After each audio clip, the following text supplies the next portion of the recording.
after getting introduced to Rengoku from Demon Slayer Season 2 or the Mugen Train movie, I realized I was living my life wrong. And there's not a lot of characters in anime or fiction anywhere that really gets me to think of things in that fashion. This is a man that shook me to my core in the short time we had to spend with him, and I think that because this time was so short, it impacted me all the more. Been a while since I made an anime analysis. I guess it looks like old Nux is back. Wow! I'm just gonna be here dropping these, I don't know, once a week or whenever I feel like it, because you guys seem to be asking me to do this a lot, and the rest of the internet just doesn't understand Rengoku, and they need someone to, you know, help them out, because it takes a lot to get me to tear up when I'm watching anything, and Rengoku managed to freaking do that. So this is why no one understands Rengoku. Living life with a smile has been a mantra of mine for a very, very long time. I would always rather laugh at something toxic going on than cry about it, because both those options are present, and to be frank, maybe it's because I'm a sociopath, but taking the laughter route is better for my personal mental health than taking the crying route. So when I was introduced to Rengoku at the very beginning as a character that seemed to smile at all times, I already liked him. When he voted that Nezuko get killed because she's a demon with a big smile on his face, I liked him more, because then I was intrigued. He's not smiling because he's compassionate and kind-hearted. He's smiling for a different reason. A reason that is not clear yet, and a reason that I was looking forward to getting to understand. I did not expect that very reason behind his ever-present smile to impact me as hard as it did, though. And now that he's gone, I can look back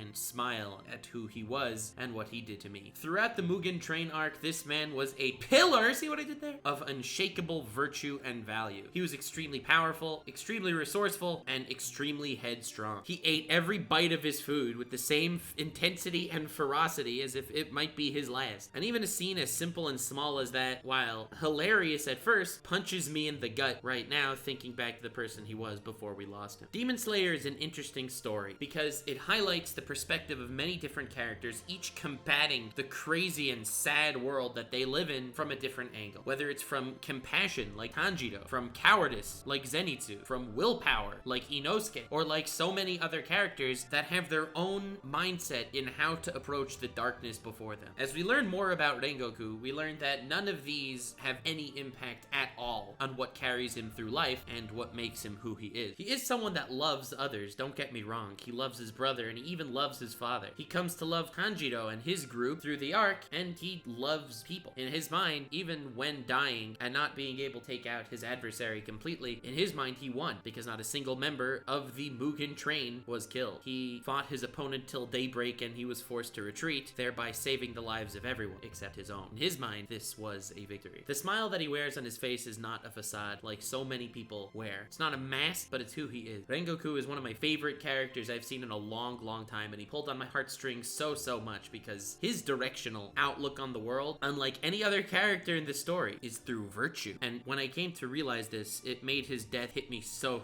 much harder. If you look back at every single scene he's in through a lens like this, they take a kind of different meaning, and it really makes me respect him and respect his short stay so much more. For someone like Rengoku, it doesn't matter what goes on in the world. All you can truly control is yourself. You can control who you are. You can't control who anyone else is. You can't control how anyone else feels. You can only control yourself and how you feel. I say this because as long as you are virtuous and you are doing everything right, as long as you set your heart ablaze to be the best person you can be, you cannot possibly be upset about the outcome of anything else. There is no blame to put on anyone. There's no fault that lies with anyone, including yourself. You can live life to the absolute fullest because you know that against all odds in this bleak world, you did the right thing. And if you're looking at it from this perspective, and the number one goal is being true to yourself, it doesn't matter if you die. You'll die with a smile because you died doing the right thing. You didn't lose the battle. You won the battle because you tried your absolute hardest and it paid off by saving the lives of the people around you. You can love wholeheartedly without holding anything back, like he truly loved Tanjiro despite the small amount of time they shared together. He can have a smile on his face when he condemns Nezuko the demon to death, and he can have a smile on his face when he says outright he was wrong in his previous judgment. Ego is cast aside. Jealousy is cast aside. Even your future is cast aside. As long as you live every moment in the present with your heart ablaze. That is how this man lived his life and died his death. And even in death, with the smile on his face, a smile that's not a facade, a smile that truly comes from his heart, he can impact everyone around him so much more. Be the change you want to see in the goddamn world, god damn it. All he needed to do to affect Tanjiro's future was to be his own virtuous self. And it's something he took to the actual grave. Tanjiro yelled after the demon that killed him that he's the coward, that he's the one that lost the actual fight, that he's running away, and that he's a demon that only fights at nighttime when his powers are strongest. Rengoku is the victor. Rengoku could just do nothing more than smile. Not because he's like, oh yeah, I'm actually awesome, I won the fight, haha, coward demon man. He can smile because he's just happy that Tanjiro is taking that steadfast lesson that he imposed on himself to the future. Your impact on someone else doesn't need to be big. It doesn't need to be memorable. You don't even need to save their lives. You just need to be someone that they aspire to emulate in some certain way. You affect the people around you more than you know, and Rengoku is absolutely someone that takes this to the nth degree. Demon Slayer isn't just the story of flashy fights on how humans fight demons. It's about what humanity actually is. This is really clear because the entire framing of the story is from the perspective of Tanjiro, someone who sees the humanity in demons, someone whose sister became a demon and he did not forsake her, someone who will cry, despite it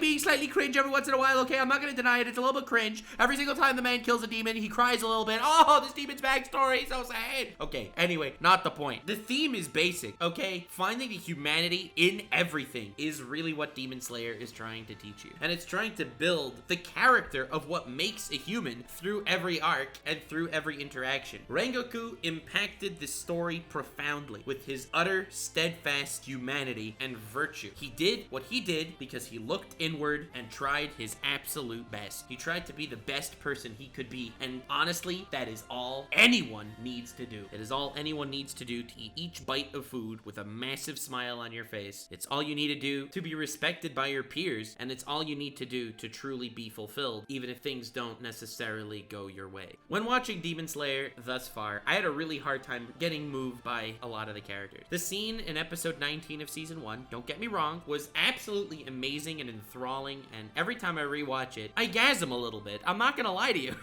The emotions are real, and I relate to those emotions, but a character with such inner beauty did not exist until this present. Mental health-wise, Rengoku is one of the strongest characters in anime, with such a basic yet beautiful mindset. I could say this wholeheartedly, without even needing to really think about it too deeply, but because of Rengoku, I want to live my life differently. Because of his sacrifice, I want to grow as a person. Without a doubt, Rengoku set my heart ablaze. I do appreciate you watching this video. Please subscribe and let me know future analysis style videos you want me to do, because to be honest, they are a lot easier to make than my current content. So, I mean, I can kind of pump them out. They will be on this channel. I know Rengoku affected a lot of people, not just me, and I hope your hearts were set ablaze by this bastard as well, because I think it'll make all of us all the better for it. Have yourself a most wonderful evening, and remember to stay weird, fan.